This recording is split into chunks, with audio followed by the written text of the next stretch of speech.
ഇതൊരു മഹത്തായ ദിനമാണ്. ലോകത്തിന് രക്ഷ നൽകുവാൻ ദൈവം പ്രസാദമായി തിരഞ്ഞെടുത്തതായ രക്ഷയുടെ വീണ്ടെടുപ്പിൻ്റെ സുദിനം.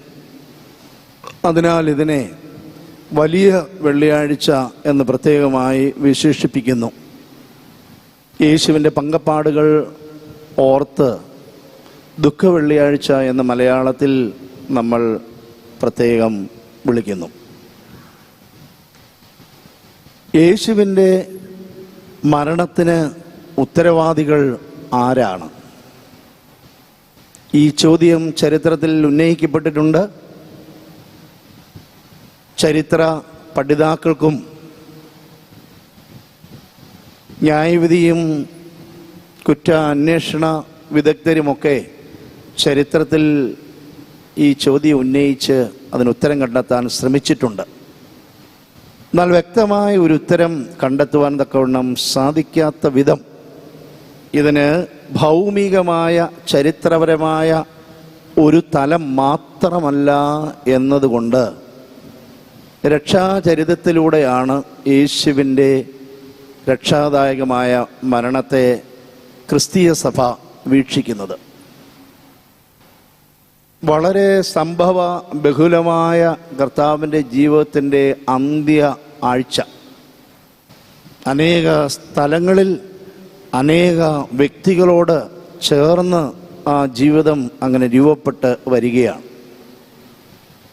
ഭരണകർത്താക്കളുണ്ട്, പടയാളികളുണ്ട്, യഹൂദ മതത്തിൻ്റെ പ്രധാന ആചാര്യന്മാരുണ്ട്, വേദ വ്യാഖ്യാതാക്കളുണ്ട്, സ്ത്രീകളും കുഞ്ഞുങ്ങളും പുരുഷന്മാരും, അങ്ങനെ ആവാലവൃദ്ധം ജനങ്ങൾ വിവിധ ഭാവത്തിൽ വിവിധ വികാരങ്ങളോടും ഇതിൽ സംബന്ധിക്കുന്നതായി നാം കാണുന്നുണ്ട്.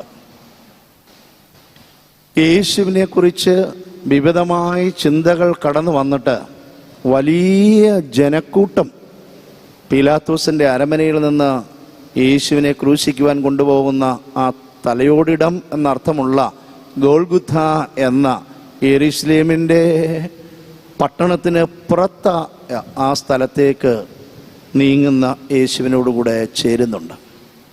പടയാളികൾ നിർബന്ധപൂർവം യേശുവിൻ്റെ കൂടെ ചിലരെ ചേർക്കുന്നുമുണ്ട്. കുറേനക്കാരനായ ശിമോനെ നിർബന്ധിച്ച് യേശുവിൻ്റെ ഒരു സഹായി എന്ന നിലയിലാണ് ആ ഗണത്തിൽ ഉൾപ്പെടുത്തുന്നത്. എന്നാൽ യേശുവിനെ ക്രൂശിക്കുമ്പോൾ യേശുവിനോട് ചേർന്ന് 2 ദുഷ്പ്രവർത്തിക്കാരെയും കൂടെ തിരഞ്ഞെടുത്ത് അവർ അതിന് നിയുക്തരാക്കി. യേശുവിനെ മാത്രമല്ല, യേശുവിൻ്റെ കൂടെ അവനേക്കാൾ നീചമായ പ്രവർത്തികൾക്ക് ശിക്ഷ അനുഭവിക്കേണ്ട 2 പേരെയും കൂടെ കൂട്ടിയാണ് അവിടെ കൊണ്ടുപോയി ക്രൂശിക്കുവാൻ തക്കവണ്ണം പോകുന്നത്.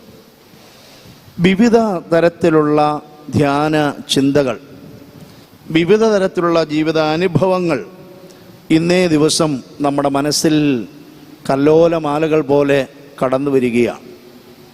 എന്നെ വളരെ ആകർഷിക്കുന്ന, എൻ്റെ ജീവിതത്തിൽ ചിന്തയ്ക്ക് ഇടം നൽകുന്നതായ ഒരു രംഗം മാത്രം നിങ്ങളുടെ മുമ്പിൽ ഒന്ന് വരച്ചു കാണിക്കുവാൻ ഞാൻ ആഗ്രഹിക്കുകയാണ്. വിശുദ്ധ ലൂക്കോസിൻ്റെ സുവിശേഷം 23-ാം അധ്യായം 39 മുതൽ 43 വരെയുള്ള വേദഭാഗത്ത് അത് വിവരിച്ചിട്ടുണ്ട്.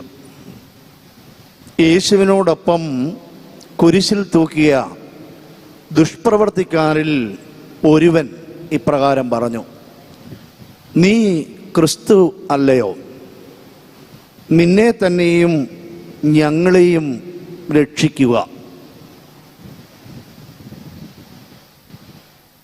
ഇങ്ങനെ പറഞ്ഞ് യേശുവിനെ ദുഷിച്ചു. യേശു തമ്പുരാൻ അവനോട്: ഇന്ന് നീ എൻ്റെ കൂടെ പറുദീസയിലിരിക്കും എന്ന് സത്യമായി ഞാൻ നിന്നോട് പറയുന്നു എന്ന് പറഞ്ഞു. The whole gamut of the salvation plan is succinctly narrated in this brief account of the gospel. നമ്മുടെ കർത്താവിൻ്റെ രക്ഷണീയ പ്രവർത്തനത്തിൻ്റെ മുഴുവൻ ചരിതവും സംഭവവും വളരെ വ്യക്തമായി സ്പഷ്ടമായി ഈ ചെറിയ ഒരു വിവരണത്തിലൂടെ ലോകത്തിന് സുവിശേഷകൻ നൽകുന്നുണ്ട്. യേശുതമ്പുരാൻ ആരാണ്? യേശുതമ്പുരാൻ ജനിച്ചതിൻ്റെ അന്നു മുതൽ ഈ സംശയം ആളുകളുടെ മനസ്സിൽ, ലോകത്തിൻ്റെ മനസ്സിൽ, അധികാരികളുടെ മനസ്സിൽ ഉയർന്നു വരികയാണ്. യഹൂദന്മാരുടെ രാജാവായി പിറന്നവൻ എവിടെ? യഹൂദന്മാരെയും ഭരിക്കുന്ന രാഷ്ട്രീയ സംവിധാനം റോമിൻ്റെ ആധിപത്യത്തിലായിരിക്കുന്ന ഒരു കാലഘട്ടത്തിലാണ് ഇത് നടക്കുന്നത്. റോമിലിരുന്ന് റോമിലെ ചക്രവർത്തി റോമിനെ ഭരിക്കുക, റോം പിടിച്ചടക്കി വെച്ചിട്ടുള്ളതായ ഇസ്രായേൽ എന്ന് നമ്മൾ വിവക്ഷിക്കുന്നതായ യഹൂദന്മാരുടെ രാജ്യത്ത് ചക്രവർത്തി നിയുക്തരായിട്ടുള്ള പ്രാദേശിക രാജാക്കന്മാരും ചക്രവർത്തിയാൽ നേരിട്ട് നിയമിക്കപ്പെട്ടിട്ടുള്ളതായ ഗവർണർമാരും അടങ്ങുന്നതായ ഒരു രാഷ്ട്രീയ ഭരണ സംവിധാനമാണുള്ളത്. ഇത് കൂടാതെ യഹൂദന്മാർ ദൈവജനമാണെന്ന് അറിയാവുന്നത് കൊണ്ടും അവർ മറ്റാർക്കും വശംവദരാകുകയില്ല എന്നുള്ളത് കൊണ്ടും അവരുടെ ഉള്ളിലുള്ള കാര്യം അവർ തന്നെ നിശ്ചയിക്കാൻ 70 പേരോ 72 പേരോ അടങ്ങിയ സന്നദ്ധി സംഘത്തെയും യഹൂദ ഭരണവർഗം അവർക്കായി നൽകിയിട്ടുണ്ട്. ഒരു വ്യക്തിക്ക് നേരെ ഉയരുന്ന എല്ലാ ആരോപണങ്ങളും അത് ശിക്ഷാവിധിക്ക് യോഗ്യമാകുന്നത് കണ്ട് ശിക്ഷിക്കുവാൻ ആ സമിതിക്ക് അധികാരമുണ്ട്. എന്നാൽ മരണശിക്ഷ, ക്യാപിറ്റൽ പണിഷ്മെൻ്റ് നൽകുവാൻ ആ സമിതിക്ക് അധികാരമില്ല. അധികാരമുണ്ടായിരുന്നെങ്കിൽ യേശുവിനെ പീലാത്തോസിൻ്റെ അടുക്കൽ കൊണ്ടുവരികയോ ക്രൂശിക്കാൻ കൊണ്ടുപോവുകയോ ഒന്നും ചെയ്യുകയില്ല. ഇതിനു മുമ്പ് തന്നെ അവർക്ക് ബോധ്യമുള്ളത് കൊണ്ട് യേശുവിനെ നിഗ്രഹിച്ച് കഴിയുമായിരുന്നു. അപ്പോൾ ആ ഒരു ഭരണ സംവിധാനത്തിൽ പെട്ട, അതിൻ്റെ അതിർത്തികൾക്കുള്ളിൽപ്പെട്ട യേശുവിനെയാണ് ഇങ്ങനെ കൊണ്ടുവരുന്നത്. അപ്പോൾ യേശു ആരാകുന്നു?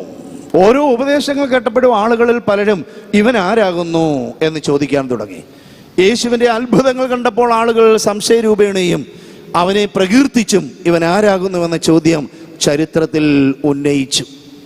ജനസമൂഹത്തിലും ഭരണകർത്താക്കളുടെ ഇടയിലും യഹൂദമതത്തിൻ്റെതായ ആ ഭരണ സംവിധാനത്തിന് ഉള്ളിലും വലിയ വില്ലളുകളും വലിയ ചോദ്യങ്ങളും വലിയതായ അധികാരം നഷ്ടപ്പെടുത്തുന്നതിൻ്റെതായ വലിയ തിരമാലകളും യേശുവിൻ്റെ ഉപദേശവും പ്രവർത്തനം മൂലം ഇതുവരെ ഉണ്ടായി എന്നുള്ളത് സ്പഷ്ടമാണ്.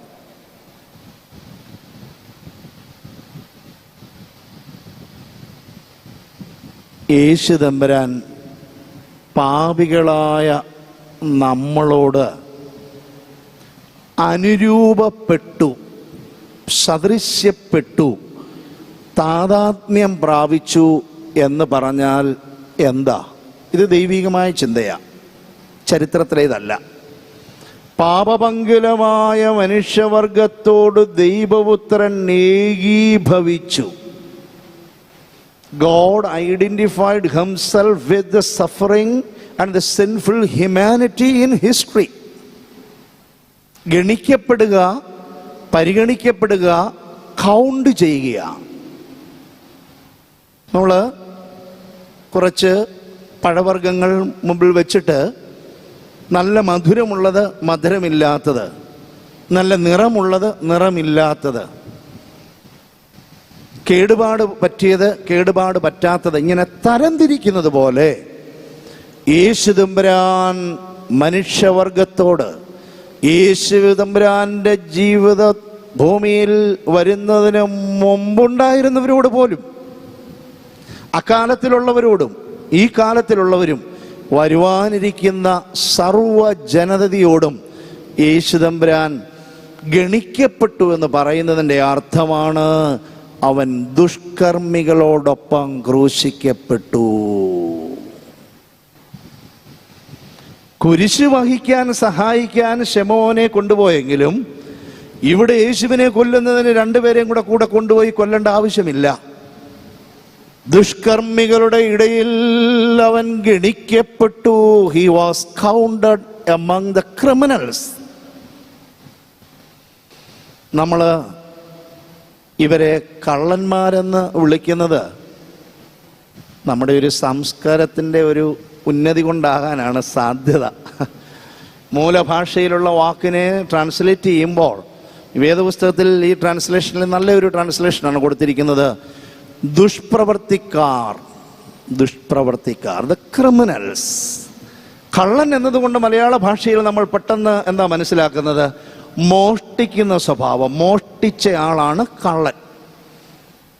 കൊലപാതകനെ നമ്മൾ കൊലപാതകൻ എന്ന് തന്നെ വിളിക്കുകയുള്ളൂ, മോഷ്ടാവിനെ കൊലപാതകൻ എന്ന് വിളിക്കുകയില്ല. എന്നാൽ ഇവിടെ അങ്ങനെയല്ല. ഈ ദുഷ്കർമ്മികൾ എന്ന ആ വാക്കുകൊണ്ട് കള്ളത്തരം മാത്രമല്ല, എല്ലാ ക്രിമിനൽ, എല്ലാ തരത്തിലുള്ള ആകാഴികളും ചെയ്യുന്ന പൊതുസ്വഭാവമുള്ള മനുഷ്യരോടുകൂടെ യേശു തമ്പുരാൻ ഗണിക്കപ്പെട്ടു. അങ്ങനെ യേശു തമ്പുരാനും ഇങ്ങനെ ദുഷിക്കപ്പെട്ടതായ മനുഷ്യവർഗവും ഒരേ തലത്തിൽ തൂക്കപ്പെട്ടിരിക്കുക. ആ ക്രൂശയിലോട്ട് നിങ്ങൾ നോക്കിക്കേ. യേശു തമ്പുരാനും അവൻ എത്ര നല്ലവനായിരുന്നു, തിന്മപ്പെട്ടവനായിരുന്നു എന്നുള്ളത് ജനം പറയുന്നുണ്ട്, യഹൂദ മതത്തിലെ ആളുകൾ പറയുന്നുണ്ട്, ന്യായാധിപൻ പറയുന്നുണ്ട്, പടയാളികൾ പറയുന്നുണ്ട്. അതവിടെ നിൽക്കട്ടെ.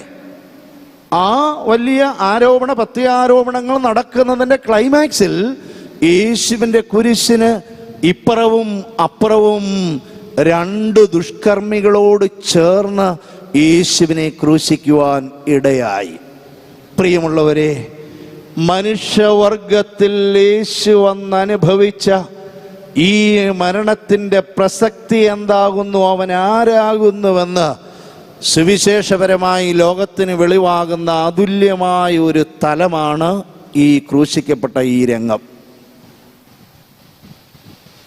ചരിത്രത്തിൽ ആദ്യമായി ക്രൂശ് മരണം നടപ്പാക്കിയത് പേർഷ്യയിലാണ്. വളരെ നിന്ദ്യമായ പ്രവർത്തികൾ ചെയ്ത് രാജ്യദ്രോഹം മുതലായ കാര്യങ്ങളൊക്കെ ചെയ്യുന്ന മനുഷ്യനെ അവൻ്റെ പാദം ഭൂമിയിൽ സ്പർശിച്ചാൽ ഭൂമി അശുദ്ധമാവും.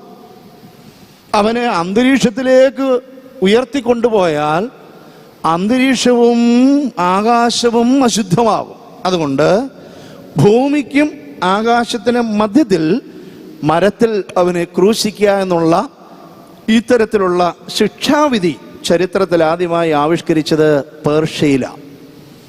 അതിൽ നിന്ന് പിന്നീട് ചരിത്രത്തിൽ അത് ആഫ്രിക്കൻ രാജ്യങ്ങളിലേക്ക് പോയി. ഗോൾ മുതലായ സ്ഥലങ്ങളിൽ ഇത് പ്രാവർത്തികമായി.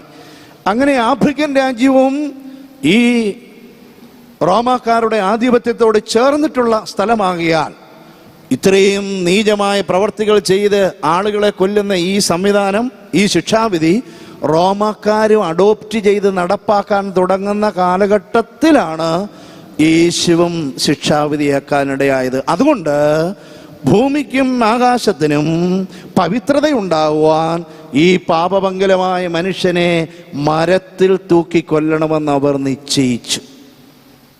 പ്രിയമുള്ളവരെ, യേശു തമ്പുരാൻ നമ്മുടെ വർഗത്തോട്, നിങ്ങളോടും എന്നോടും നമ്മുടെ പാപത്തെയും നമ്മുടെ തിന്മയെയും സ്വീകരിക്കുവാനും അതിനെ ധരണം ചെയ്യുവാൻ, അതിനെ അതിജീവിച്ച് പാപരഹിതമായ ഒരു പുതിയ മനുഷ്യവർഗത്തെ രൂപീകരിക്കുവാൻ നിങ്ങളുടെയും എൻ്റെയും ജീവിതത്തോട് ചേർന്നവൻ ക്രൂശിക്കപ്പെടുന്നു എന്ന് നാം തിരിച്ചറിയണം.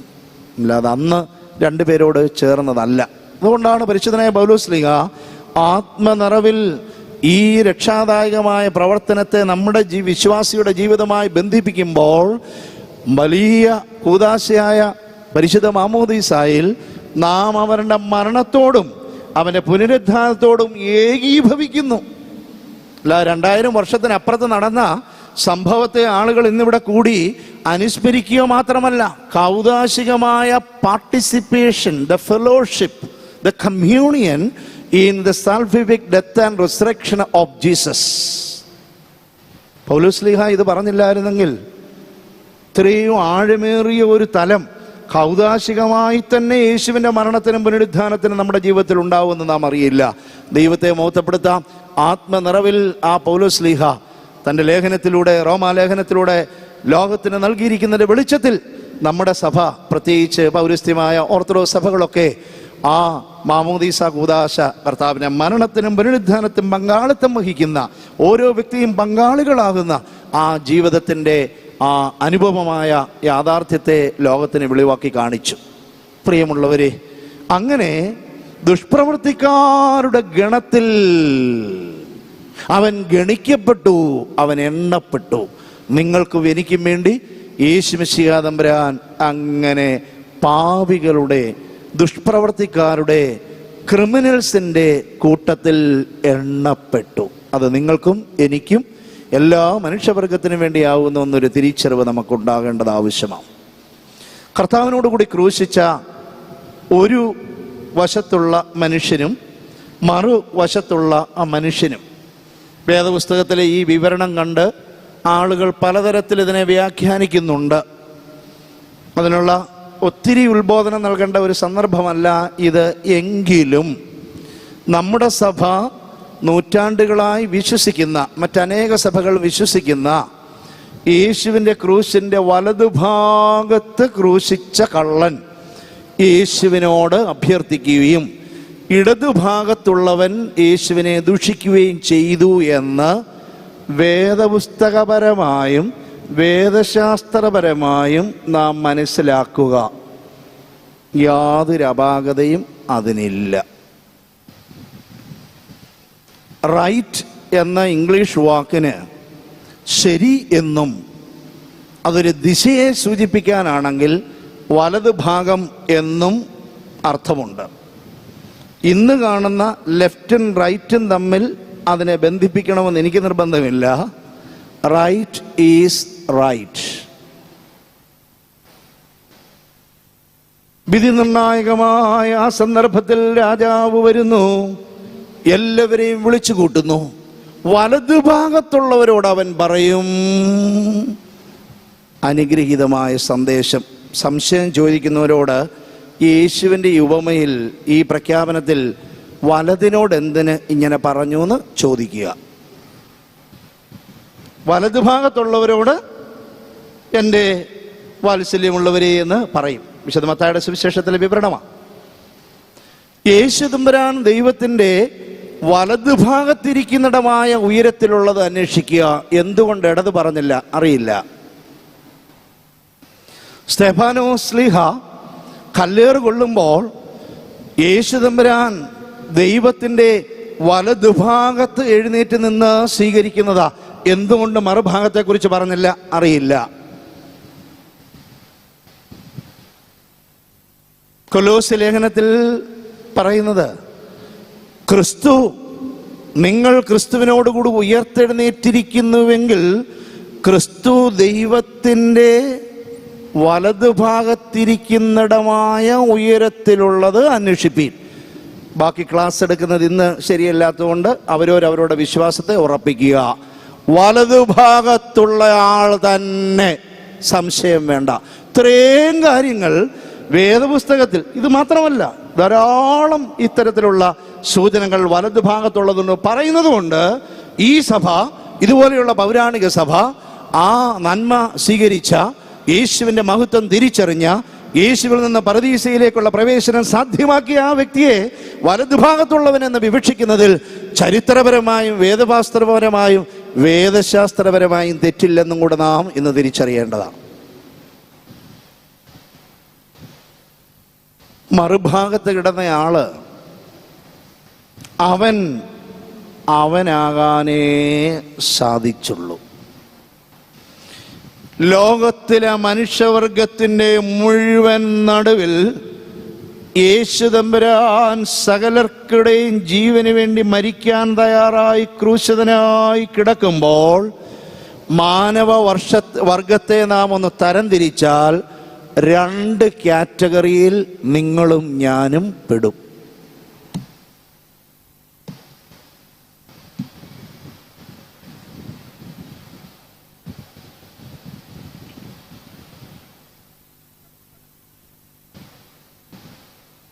ഇത് വീണ്ടും വീണ്ടും നമ്മൾ വായിച്ച് ധ്യാനിച്ചാൽ നമ്മുടെ ജീവിതം നമ്മൾ കണ്ണാടിയുടെ അടിയിലേക്ക് തന്നെ വായിക്കുമ്പോൾ ഭക്തിയാദരവോടുകൂടി വായിക്കുവാണെങ്കിലും കുറേ വായിച്ച് 2-3 ആവർത്തി വായിച്ചു കഴിയുമ്പോൾ നമ്മൾ അറിയാതെ കണ്ണാടിയുടെ മുമ്പിലോട്ട് പോകും.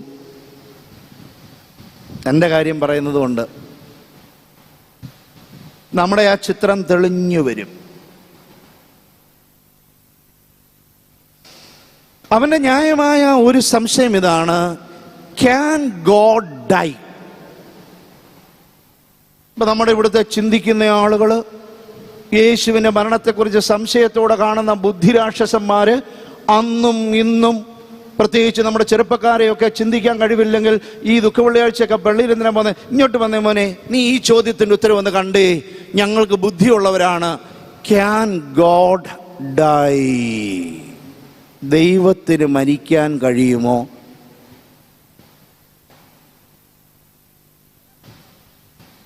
ചരിത്രത്തിൽ നമുക്ക് പുറകോട്ട് പോയി എടുക്കാൻ കഴിയുന്ന ഏടുകൾ മുഴുവൻ എടുത്താൽ ഏതെങ്കിലും ഒരു സന്ദർഭത്തിൽ ദൈവം മരിക്കുന്ന ചിത്രമുണ്ടോ? അയ്യോ, അഥവാ ഇനി മരിക്കുന്ന ആളിനെ ദൈവമെന്ന് ആരെങ്കിലും പറയുമോ? അപ്പം പിന്നെ നമ്മളും ദൈവവും തമ്മിലുള്ള, ദൈവം സർവശക്തനാകുന്നു, സർവവ്യാപിയാകുന്നു, ഞങ്ങളെക്കാളൊക്കെ ബഡാ സാബ് ഹേ, ഇങ്ങനെ വലിയ ആളാണ് എന്ന് നമ്മൾ വിചാരിച്ച് വിവക്ഷിച്ചിരിക്കുക. അതിന് അദ്ദേഹത്തെ പ്ലീസ് ചെയ്യുവാനായിട്ട് ബലി കൊടുക്കുന്നു, പ്ലീസ് ചെയ്യാനുള്ള കാര്യങ്ങൾ ചെയ്യുന്നു, താല്പര്യമുള്ളവർ ധാർമ്മിക ജീവിതം നയിക്കുന്നു, അല്ലാത്തവരെന്തെല്ലാം കാര്യം ചരിത്രത്തിൽ ചെയ്യുന്നത് അദ്ദേഹം സർവശക്തനായോണ്ടോ? അയ്യോ, ഇപ്പം നാച്ചുറൽ ഫിലോസഫിയിൽ വിശ്വസിക്കുന്ന നമ്മുടെ മനുഷ്യവർഗത്തിൻ്റെ പ്രതീകമാണ് ദുഷ്കർമ്മികളിൽ ഒരുവൻ. അവൻ പഠിച്ച പാഠത്തിൽ നിന്നാണ് എടുത്തിട്ടുള്ളത്. എൻ്റെ ജീവിതത്തിൽ ഇതുവരെ, ഞങ്ങളുടെ വീട്ടിൽ എൻ്റെ കൊച്ചിലെ മുതൽ കേൾക്കുന്ന കഥയിലൊന്നും എൻ്റെ ഈ പ്രായത്തിൽ ദൈവം മരിച്ചതായ ഒരു ചരിത്രമില്ല. അപ്പോൾ ഞാൻ ചെയ്ത ദുഷ്കൃത്യം എന്താണെന്ന് ഏത് തരത്തിൽ ബ്രെയിൻ മാപ്പിംഗ് നടത്തിയാലും, ഏത് തരത്തിൽ നമ്മൾ അതിനെ മനസ്സിനെ പഠിക്കാൻ ശ്രമിച്ചാലും, ഏത് താഴിട്ട് പൂട്ടിയിരിക്കുന്നതിനെ തുറക്കാൻ ശ്രമിച്ചാലും, ഒരു തരത്തിലുള്ള സാങ്കേതിക വിദ്യയുണ്ടോ, മനുഷ്യൻ്റെ ചോദ്യങ്ങൾക്ക് പ്രത്യുത്തരം നമ്മൾ കൊടുത്തത് കൊണ്ടോ, എൻ്റെ ഹൃദയവിചാരങ്ങൾ അറിയുവാൻ ലോകത്തിലൊരു മാർഗവുമില്ല നിങ്ങളുടേതും.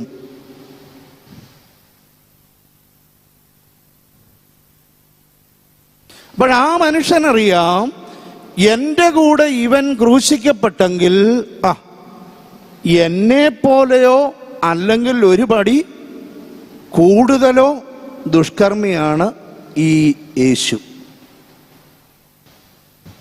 കോടിക്കണക്കിന് ആളുകൾ ഇത് പാടി വാഴ്ത്തി സ്തുതിച്ച് ക്രിസ്തുമതത്തിനെയും ക്രിസ്തുവിനെയും നമ്മളെയും അപഹസിച്ച് ആനന്ദം കണ്ടെത്തി മുന്നോട്ട് പോവുക.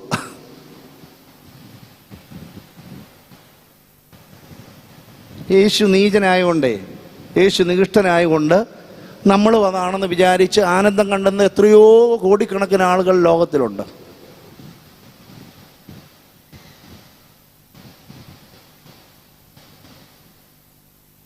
ശാന്തമായി ചിന്തിക്കുക.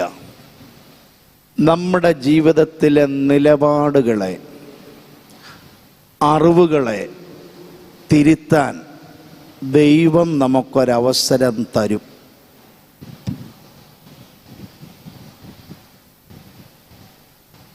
ഒന്നേ ഉള്ളോ ഇതുവരെ തന്നേക്കുന്നേ? ഉള്ളോ? അല്പ ആത്മീയതയുള്ളവർ പറയും, തിരുമേനി ഒന്നല്ല 100 സന്ദർഭങ്ങൾ എനിക്ക് തന്നിട്ടുണ്ട്, പക്ഷെ ഞാനായതുകൊണ്ട് രക്ഷപ്പെട്ടിട്ടില്ല. അതാ നമ്മുടെ ആ ശാഠ്യം, നമ്മുടെ ആ ഈഗോ, നമ്മുടെ അഹന്ത, നമ്മുടെ അറിവിലുള്ള നമ്മുടെ കൂടുതൽ താല്പര്യം, അങ്ങനെ പലതും കൊണ്ട് നന്മയുടെ വഴി ഒരുത്തൻ കാണിച്ചു തന്നാലും സ്വീകരിക്കുകയില്ല.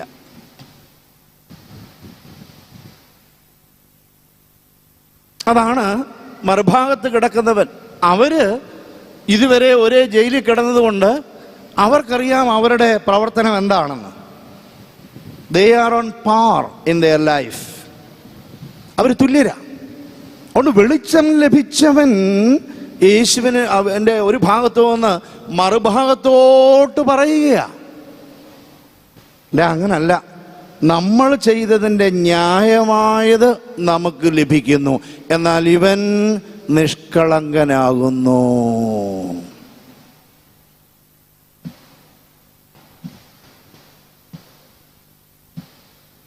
യേശുവിനെ അവൻ ദുഷിച്ചു. He reviled on Jesus. യേശുവിന് നേരെയുള്ള എല്ലാ തരത്തിലുള്ള അസഭ്യങ്ങളും അവൻ പറഞ്ഞിട്ടുണ്ടാവും. അവൻ ഓൾറെഡി ക്രിമിനലാ. രണ്ടാമത് യേശുവിൻ്റെ കൂടെ ഗണിക്കപ്പെടാൻ വേണ്ടി ഇന്ന് കൊല്ലേണ്ട ഒരു മനുഷ്യനല്ലായിരിക്കാം, പക്ഷെ യേശുവിൻ്റെ കൂടെ ഗണിക്കപ്പെടേണ്ടതിന് അവനെ കൊണ്ടുവന്ന് ഈ ക്രൂശിക്കുന്നതായ ആ ചിത്രം, ഭാരതത്തിൽ നമ്മുടെ ഈ പ്രജകളായ നമ്മളെ തന്നെ എന്തെങ്കിലും റീസൺ പറഞ്ഞ് ശുദ്ധവായുവും വെളിച്ചവും കാണാത്ത ഇരുട്ടിൻ്റെ അറയിലേക്ക് ഇടാനുള്ള കാരാഗ്രഹങ്ങൾ ഭാരതത്തിൻ്റെ പല ഭാഗത്തും തയ്യാറായിട്ടുണ്ട്. ഭാഗ്യമുണ്ടെങ്കിൽ ചിലപ്പോൾ അവിടെ പോകാൻ പറ്റും. ലോക ചരിത്രത്തിൽ ഭരണവർഗം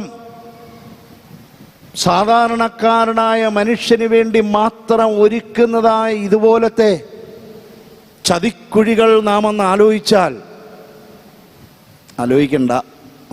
വിഷയമാ.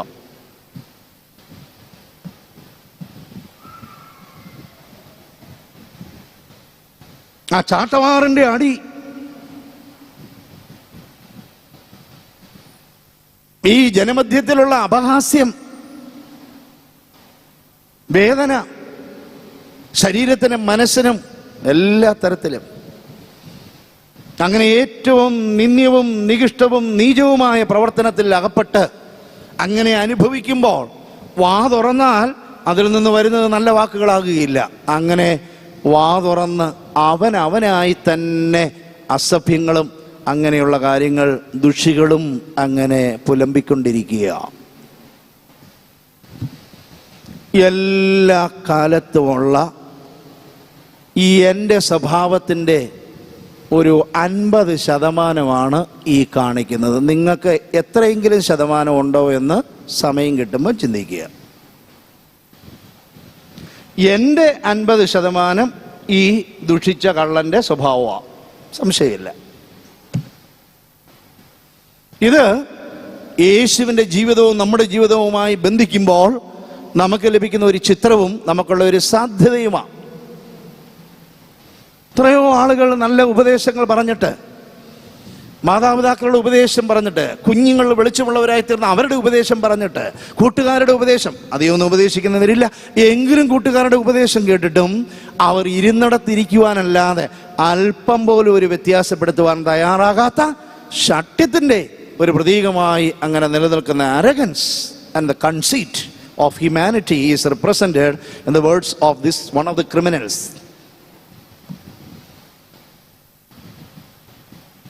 യേശുവിൻ്റെ കുരിശ് നടുക്ക്, അതിൽ നിന്ന് തുല്യ അകലത്തിൽ രണ്ടുപേരെയും ക്രൂശിച്ചിരിക്കുക. ഒരു വിധത്തിൽ പറഞ്ഞാൽ യേശുവിൻ്റെ കുരിശിൻ്റെ അടുത്ത് നിന്ന് അകലത്തിലാണ് ഇവരെന്ന് പറയാം. തുല്യ അകലത്തിൽ. അകലം അങ്ങോട്ട് അനന്തമായി കിടക്കുന്നത് മൂലം യേശുവിൻ്റെ ക്രൂശിൻ്റെ അടുത്താണ് ഇവരെന്നും പറയാം. ഒന്നുകൂടെ പറയാം. യേശുവിൻ്റെ കുരിശിൻ്റെ നിശ്ചിതമായ അകലത്തിലാണ് അവർ രണ്ടുപേരും. ഇതിൻ്റെ അങ്ങോട്ടുള്ള അകലം ഭാരതം കഴിഞ്ഞ് ശ്രീലങ്ക കഴിഞ്ഞ് ഇങ്ങനെ കിടക്കുമല്ലയോ? അപ്പം ആ അകലത്തിലോട്ട് മാറ്റിയോ അവരെ? ഇല്ലല്ലോ. അപ്പോൾ യേശുവിൻ്റെ അകലത്തിലാകുന്നു എന്ന് പറയുന്നതിനേക്കാൾ യേശുവിൻ്റെ ഒരു നിശ്ചിത അടുത്താണ് ഇവർ രണ്ടുപേരും. പ്രിയമുള്ളവരെ, അടുത്തിരുന്നാലും അകലെ ഇരുന്നാലും ആ സ്പേഷ്യൽ ടെമ്പറൽ എക്സിസ്റ്റൻസ് മൂലം ഗുണമൊന്നും ഉണ്ടാകില്ല. I repeat the sentence. അടുത്തിരുന്നാലും അകലെയിരുന്നാലും ആ പ്രോക്സിമിറ്റി കൊണ്ട് പ്രത്യേകിച്ച് ഗുണമില്ല. ഉണ്ടല്ലോ, നമ്മൾ വേണ്ട വീട്ടിലൊരുത്തൻ ഇരിക്കുന്നു, ആ വീടിന് തുരങ്കം വെക്കുക, അപ്പം വീട്ടിലുണ്ടെന്ന് പറഞ്ഞുകൊണ്ട് ഗുണമുണ്ടോ? ഇല്ല. നമ്മുടെ കൂടെ നിൽക്കുന്ന ആളുകൾ യേശുവിനെ അറിയില്ലെന്ന് പറഞ്ഞു, രക്ഷപ്പെട്ട് ഓടിപ്പോയി, നഗ്നനായി ഓടിപ്പോയി. വേറൊരാള് അപ്പം വരെ ഭക്ഷിച്ചതിന് ശേഷം ഇതിനേക്കാൾ ദുഷ്കർമ്മമായ കാര്യം ചെയ്തിട്ട് പോയി. അവനും അടുത്തുള്ളവനാ, അപ്പത്തിന്റെ ആ താലത്തിൽ കൈവച്ചവനാ, അല്ല അകലെയുള്ളവനല്ല. അപ്പോ അടുത്തോ അകലെയോ എന്നുള്ളതിനേക്കാൾ പ്രധാനം നമ്മൾ എങ്ങനെ ഇതിനെ വീക്ഷിക്കുന്നു, നമ്മുടെ സമീപനം, നമ്മുടെ മനസ്ഥിതി, നമ്മുടെ വ്യൂ ഓഫ് ലൈഫ്, അവർ ആറ്റിറ്റ്യൂഡ് എന്താണെന്നുള്ളതാണ്, മനോഭാവം. അങ്ങനെ യേശുവിൻ്റെ ശരീരത്തെ തഴുകി വരുന്ന അവൻ്റെ ആ വാക്കുകൾ, യേശുവിൻ്റെ മഹത്വം തിരിച്ചറിയാൻ ശ്രമിച്ചു കൊണ്ടിരിക്കുന്നതായ ദുഷ്പ്രവർത്തിക്കാരിൽ ഒരുവൻ്റെ വാക്ക്, യേശുവിൻ്റെ ശരീരം തഴുകി ഇവിടെ എത്തി, അത് കേട്ട് അവനങ്ങനെ മറുതലിച്ചതായ ആദാമിൻ്റെയും ഹവ്വായുടെയും പ്രതീകമായി ഈ ചരിത്രത്തിൽ അവതരിക്കപ്പെട്ട നിങ്ങളും ഞാനും നമ്മുടെ സ്വഭാവത്തിൻ്റെ ഒരു പ്രതീകമായി അവനവിടെ നിൽക്കുമ്പോൾ ദുഷ്പ്രവൃത്തിക്കാരിൽ ഒരുവൻ പറയുകയാണ്, നമ്മൾ ന്യായമായതിൻ്റെ കൂലി മേടിക്കുന്നു, എന്നാൽ ഇവൻ നിഷ്കളങ്കനാകുന്നു എന്ന് പറയുക. അവനെ തിരുത്താൻ വരെ ശ്രമിക്കുന്നുണ്ട് എന്നുള്ളത് നാം ഓർക്കണം. സഭയുടെ ചരിത്രത്തിൽ ഈ അനുദപിച്ച, തൻ്റെ ജീവിതത്തെ ഒന്ന് തിരിച്ചറിഞ്ഞ ദുഷ്പ്രവർത്തിക്കാരന്, കള്ളന് തീത്തോസ് എന്ന പേര് പറയുന്നു. എങ്കിലും വേദപുസ്തകത്തിൽ ഒരിടത്തും പേര് പറഞ്ഞിട്ടില്ലായകയാൽ നന്മയിലേക്ക് വരാൻ നമുക്കെല്ലാവർക്കും സാധിക്കുമെന്ന അനന്ത സാധ്യതയിലേക്ക് അത് വിരൽ ചൂണ്ടുന്നു. പേര് പറഞ്ഞിരുന്നെങ്കിൽ ആ പേര് പറഞ്ഞ മനുഷ്യൻ മാത്രമായി അത് തീർന്നേനെ. പേര് പറയാത്തത് കൊണ്ട് ബർന്നബാസെന്നോ തീത്തോസെന്നോ നിങ്ങളുടെ ഓരോരുത്തരുടെയും പേര് ആ കള്ളന്റെ സ്ഥാനത്തേക്ക് കയറ്റാം. The universal appeal of the gospel is reflected in the narrative that the name of both the criminals are not mentioned. പറഞ്ഞിട്ടില്ല.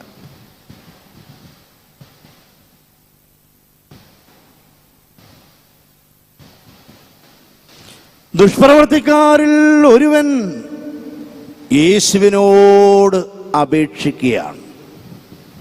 അന്ന് അവിടെ കൂടിയിരുന്നവരും ഇന്ന് ഉള്ള മനുഷ്യരും പലരും പറയുന്നത് ഇതാണ്, യേശു 10-33 വയസ്സുള്ള ഒരു ചെറുപ്പക്കാരൻ മാതാപിതാക്കളെ അനുസരിച്ച് അത്യാവശ്യം ആളുകളെ കൂട്ടി ചിട്ടയോടും വെടിപ്പോടും സമൂഹത്തിൻ്റെ ചിട്ടകൾക്കനുസരിച്ച് മുന്നോട്ട് പോയിരുന്നെങ്കിൽ എന്തെന്ത് സാധ്യതകളുള്ള ഒരു വീട്ടിൽ നിന്ന് ലോകത്തിൻ്റെ ഒരു ക്രിമിനലായി മാറിയിരിക്കുന്നു, ദാണ്ട് അനുഭവിക്കുന്നു എന്ന് പറഞ്ഞ് തലകുലുക്കി എല്ലാവരും പോയി. ഇത്തിരി ആളുകൾ തറച്ചു കൂടിയായിരുന്നില്ല. അവരെല്ലാം പറഞ്ഞു. അറിഞ്ഞായിരുന്നോ, ആദ്യത്തെ ദിവസം ആരോപണം വന്നപ്പോൾ തന്നെ ചെറിയൊരു ബന്ധമുള്ളതുകൊണ്ട് ഞാൻ വീട്ടിൽ ചെന്ന് സ്വകാര്യമായിട്ടൊന്ന് കണ്ടു. മോശമാ പറച്ചിലുകൾ, സമൂഹത്തിൽ പറച്ച് കേൾക്കുന്നത് വളരെ മോശമാ, സൂക്ഷിക്കണേ. ഞാൻ പറഞ്ഞാൽ കേൾക്കത്തില്ലെന്ന് അറിയാത്തത് കൊണ്ട് ഞാൻ അമ്മയെ കൊണ്ട് വരെ പറപ്പിച്ചു, മറിയാമ്മനെ കൊണ്ട് ഒന്ന് പറയിപ്പിച്ചു, മോനെ ഒന്ന് സൂക്ഷിച്ച് നടക്കണേ നാട്ടുകാർ. നമ്മളിപ്പോൾ എന്ത് ചെയ്യാൻ? എന്നാൽ കുറച്ച് ഭക്തിയുള്ള ആളുകൾ, ദൂരെ നിന്ന് വന്ന ആളുകൾ കുരിശിൻ്റെ ചുവട്ടിൽ നിന്ന് മാറത്തടിച്ചിട്ട് തിരിച്ചുപോയി.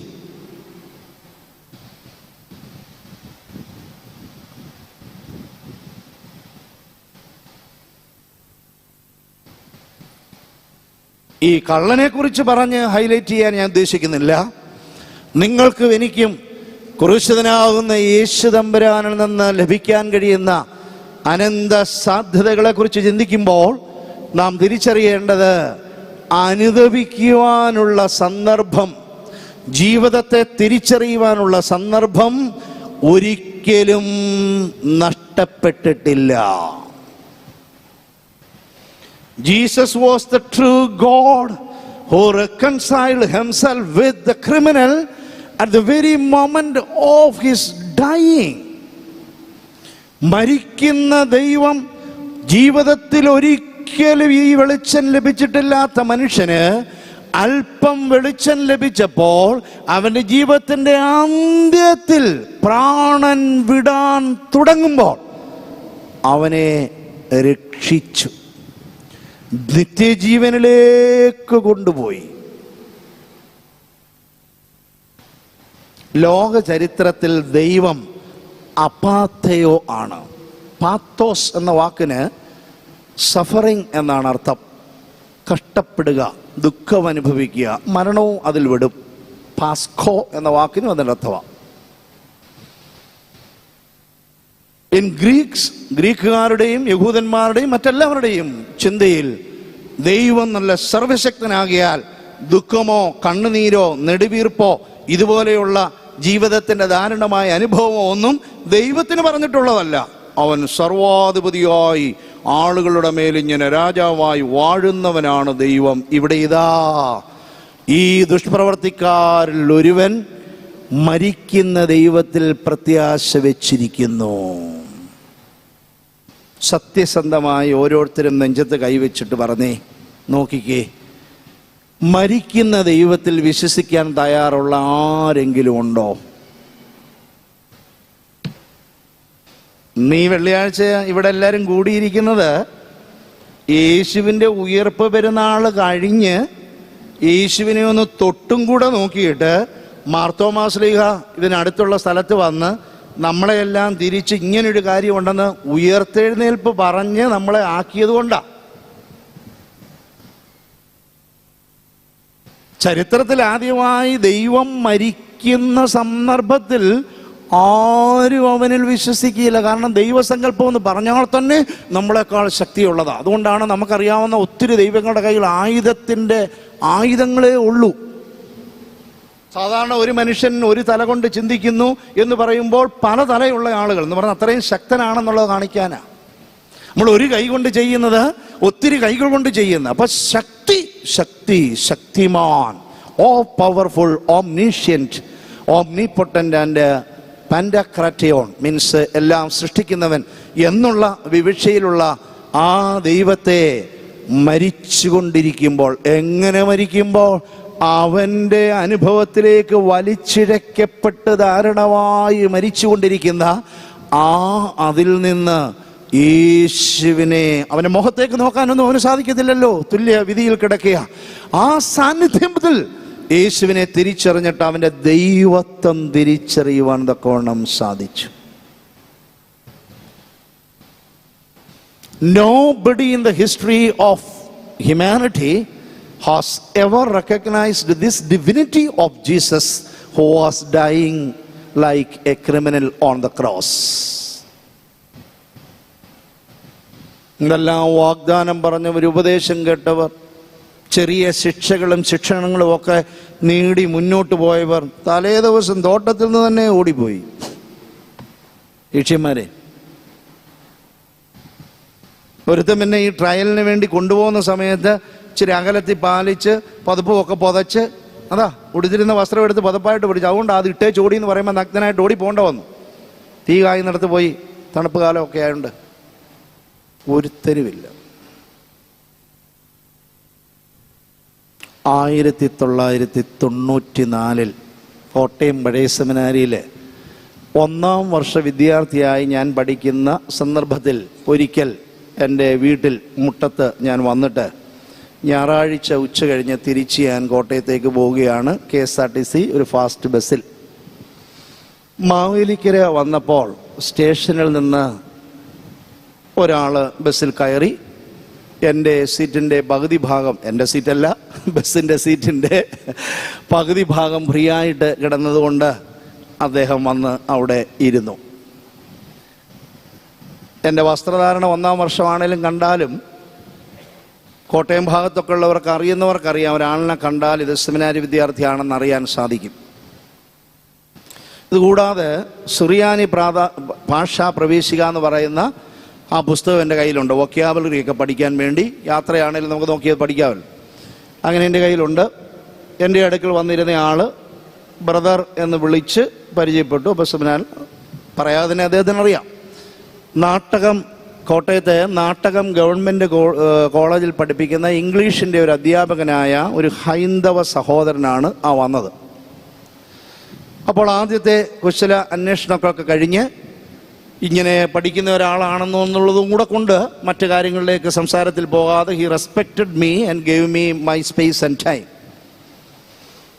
ചങ്ങനാശ്ശേരിയിൽ ഈ ബസ് വന്ന് KSRTC ബസ് സ്റ്റാൻഡിലേക്ക് കയറാൻ ബസ് ഒരുങ്ങുമ്പോൾ ഈ സാർ എഴുന്നേറ്റിട്ട് അല്പം കുനിഞ്ഞ് എൻ്റെ ചെവിയിൽ ഇങ്ങനെ പറഞ്ഞു, ബ്രദറെ, യേശു സാക്ഷാൽ ദൈവം ആയിരുന്നു. ഞാൻ ചോദിച്ചു, എന്താ സാറേ അങ്ങനെ പറഞ്ഞത്? അപ്പം പറഞ്ഞു, ഇന്ന് നീ എന്നോടുകൂടി പറുദീസയിലിരിക്കും എന്നാണ് യേശു പറഞ്ഞത്.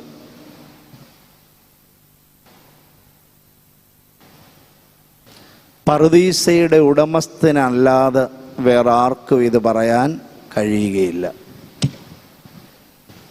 ഭാരതത്തിലെ എത്രയോ ലക്ഷക്കണക്കിന് ഇതുപോലെയുള്ള വെളിച്ചമുള്ള ആളുകൾ യേശുവിൻ്റെ അതുല്യമായ ജീവിതം കണ്ടിട്ട് ബഹുമാന ഭക്തി ആദരവുള്ളവരാണെന്ന് നിങ്ങൾക്കറിയാമോ?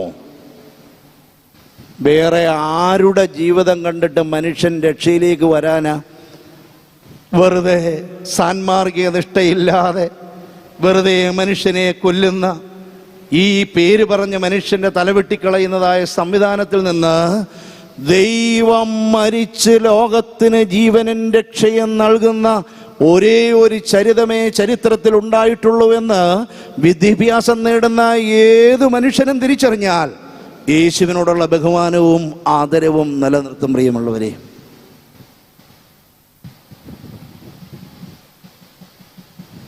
ഞാൻ എൻ്റെ പിതാവിൻ്റെ അടുക്കൽ പോയിട്ട് നിന്നെക്കുറിച്ച് പറഞ്ഞ് അവൻ അനുവദിച്ചാൽ നിന്നെ അവിടെ കയറ്റാമെന്നല്ല പറഞ്ഞത്. ഇന്ന് നീ എന്നോടുകൂടി പറുദീസയിൽ ഇരിക്കും ഇസ് an affirmative statement.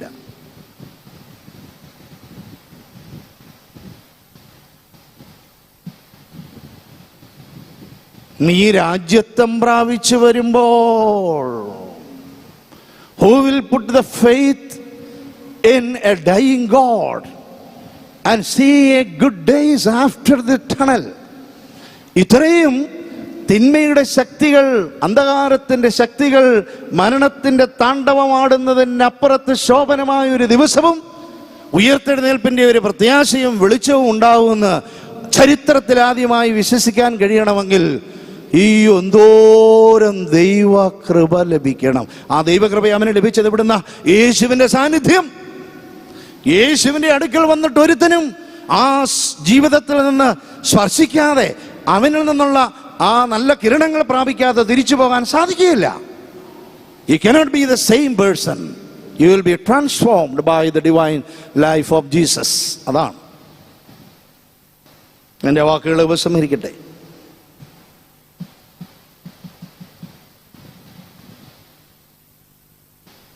കേവലം 25 വയസ്സ് പ്രായമുള്ളപ്പോഴാണ് നെപ്പോളിയൻ ബോണാപ്പാർട്ട്, ഫ്രഞ്ച് രാജാവ്, പാരീസിലെ നോർത്താം കത്തീഡ്രലിലെ കിരീടധാരണത്തിന് വേണ്ടി ഒരുക്കിയിരിക്കുന്ന കർദിനാൾമാരും വിശുദ്ധനായ പോപ്പ് പയസ് 4 വിശുദ്ധ കുർബാനയൊക്കെ അർപ്പിച്ച് ആദരപൂർവം അദ്ദേഹത്തിന് കിരീടം ധരിപ്പിക്കുവാൻ വേണ്ടി ഒരുങ്ങിയിരിക്കുന്ന മഹത്തായ ചടങ്ങിൽ അവരുടെ സാന്നിധ്യത്തിൽ ദേവാലയത്തിൻ്റെ നടുവിലേക്ക് ബോണാപ്പാർട്ടും അദ്ദേഹത്തിൻ്റെ പ്രിയ പത്നിയും വന്ന യാതൊരു തരത്തിലുള്ള വികാര വിക്ഷോഭങ്ങൾ കൂടാതെ ഇവിടെ കരുതി വെച്ചിരുന്നതായ കിരീടമെടുത്ത് സ്വയം അണിയുകയും അടുത്ത കിരീടം തൻ്റെ പ്രിയപത്നിയായ ജോസഫിനെ അണിയിക്കുകയും ചെയ്ത് വന്നതുപോലെ തിരിച്ചുപോയി.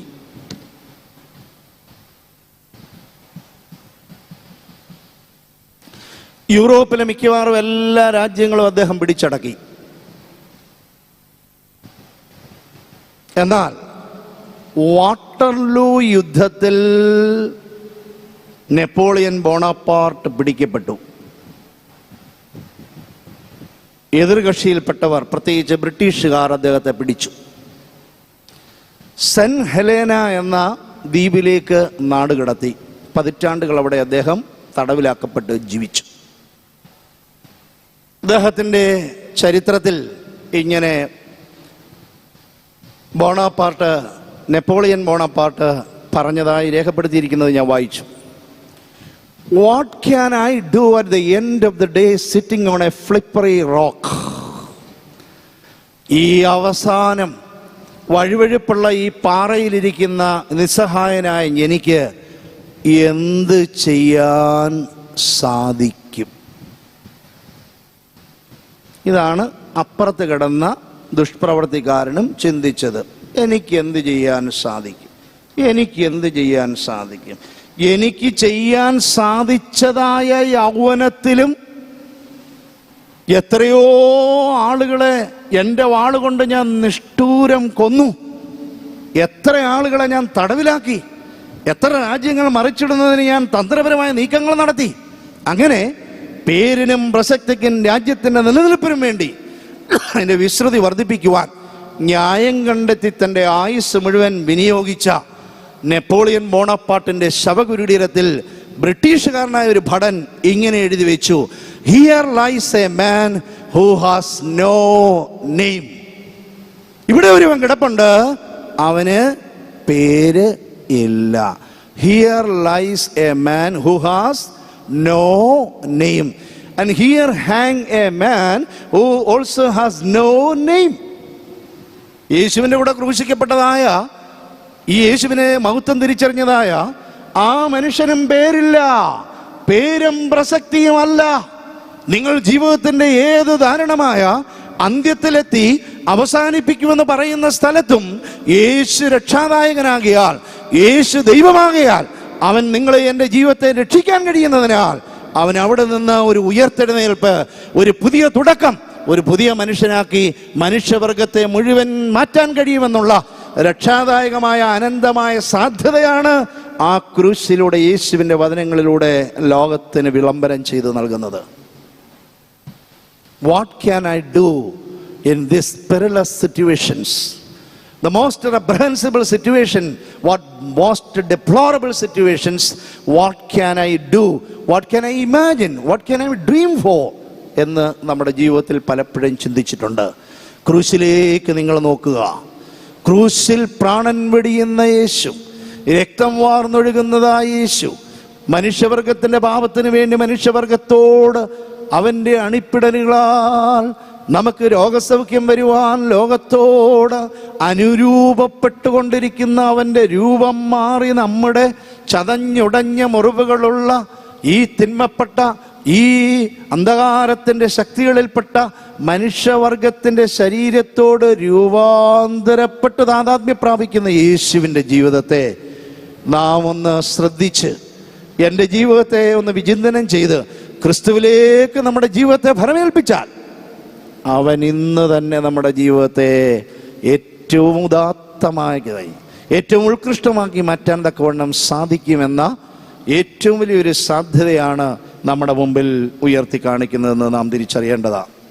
പ്രിയമുള്ളവരെ, നമ്മുടെ എക്കാലത്തെയും നമ്മുടെ ഓരോരുത്തരുടെയും സ്വഭാവത്തെയും എക്കാലത്തെയും നമ്മുടെ ജീവിതത്തെയും തുറന്നു കാണിക്കുന്ന ഒരു സംഭവമാണ് ഇത്. വേദപുസ്തക ചരിത്രം പരിശോധിച്ചാൽ ദൈവത്തോടൊപ്പം പറുദീസയിൽ ഇരിക്കുമെന്ന് വാഗ്ദാനം ലഭിച്ച് ഇരുന്നിട്ടുള്ള ഒരേ ഒരു വ്യക്തി ഈ മാനസാന്തരത്തിലേക്ക് പോയ, തൻ്റെ ജീവിതത്തെ തിരിച്ചറിഞ്ഞിട്ട് അവരനെ തിരിച്ചറിയുവാൻ സാധിച്ച് വിജയിച്ച. എല്ലാവരുടെയും ജീവിതത്തിൽ രണ്ട് തലമുണ്ട്. ഞാൻ ആരാണെന്ന് തിരിച്ചറിയാൻ കഴിയുന്ന, സത്യത്തിൽ പ്രിയമുള്ളവരെ, ഇങ്ങനെ ഒരു തിരിച്ചറിവ് ഏത് ജ്ഞാനമാർഗത്തിലൂടെയും ലഭിക്കുമെന്ന് നിങ്ങൾ വിചാരിക്കേണ്ട. ഈ മാർഗം പറഞ്ഞ് നടക്കുന്ന 101 വയസ്സുള്ള ആളിനെ ഇപ്പോഴും ക്രിമിനലായിട്ട് ചിലപ്പോൾ പിടിക്കുന്നുണ്ട്. അപ്പം മനുഷ്യൻ പ്രായം കൊണ്ടും പക്വത കൊണ്ടും അനുഭവം കൊണ്ടും തിരിച്ചറിവ് കൊണ്ടും നന്നാവുമെന്ന് വിചാരിച്ചാൽ നടക്കുമോ വെച്ചാ?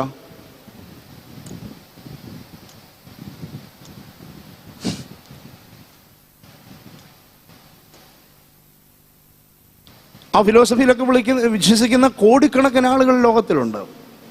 മനുഷ്യൻ ജ്ഞാനം പ്രാപിച്ചാൽ അതിൽ നിന്ന് നന്മയിലേക്ക് വരും. അച്ഛൻ്റെ ജീവിതത്തിൽ ആരെങ്കിലും ഇതുവരെ കാണാൻ പറ്റിയിട്ടുണ്ടോ? ഏത് പ്രായത്തിൽ ഈ ജ്ഞാനം പ്രാപിക്കുമെന്നാ? പ്രായമുള്ളവരൊക്കെ നമ്മുടെ വീട്ടിലുണ്ടല്ലോ. യേശുവിൻ്റെ ജീവിതം ടച്ച് ചെയ്തപ്പോൾ, unless your life is related to the life of Jesus, unless you get an abundance of grace through the sheer outflow of the love of God, your life can never be changed. നമ്മുടെ ജീവിതം മാറുകയില്ല.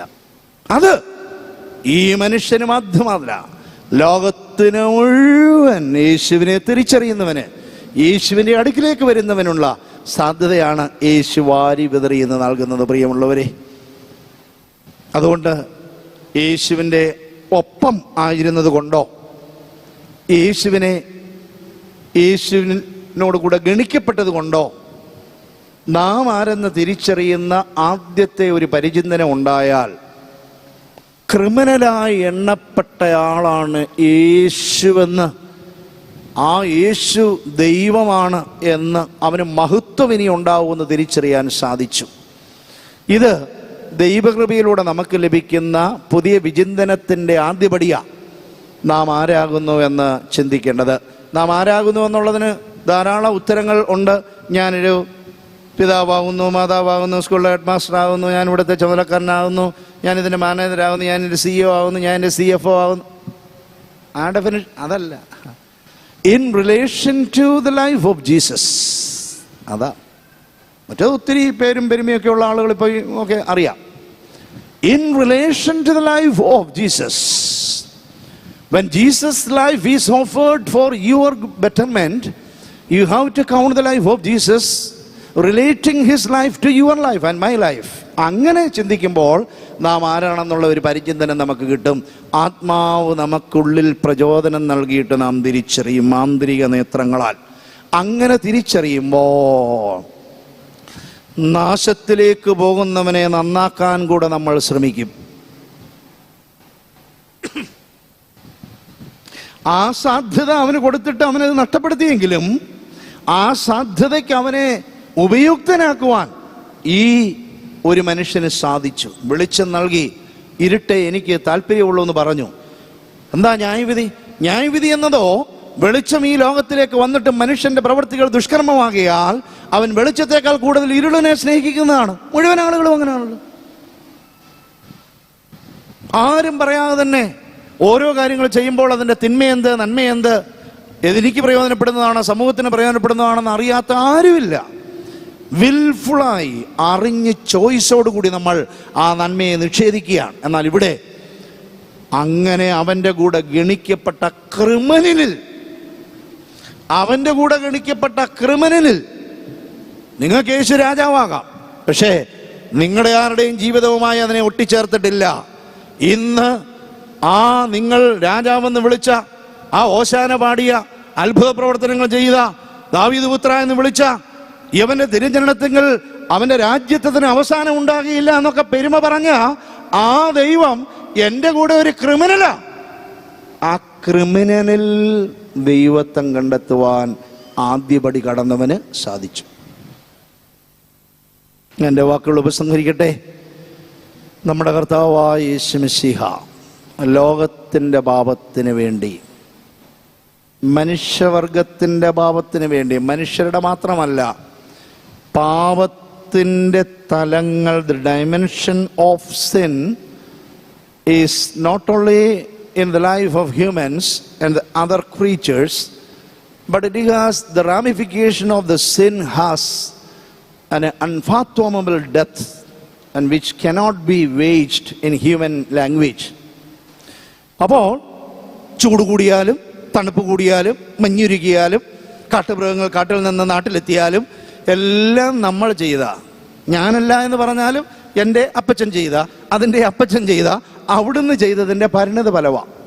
അപ്പോൾ മനുഷ്യവർഗം മുഴുവൻ ഇങ്ങനെ പാപമംഗലമായ ജീവിതത്താൽ നട്ടം തിരിയുമ്പോൾ ലോകത്തിൻ്റെ രക്ഷയ്ക്ക് വേണ്ടി അവതരിച്ച യേശു തമ്പുരാൻ ഇന്ന് ആ ദുർഗതി മാറ്റി നല്ല സദ്ഗതി മനുഷ്യവർഗത്തിന് നൽകി. ദൈവത്തെ നമുക്ക് മഹത്വപ്പെടുത്താം. ഈ ത്യാഗം ഏറ്റെടുത്ത ക്രിസ്തുവിനെ നമുക്ക് ആരാധിക്കാം, വണങ്ങാം, വന്ദിക്കാം. അവനെ ദൈവമായി സ്വീകരിച്ച് അവനിൽ എപ്പോഴും നമ്മുടെ പ്രത്യാശ വെക്കാം.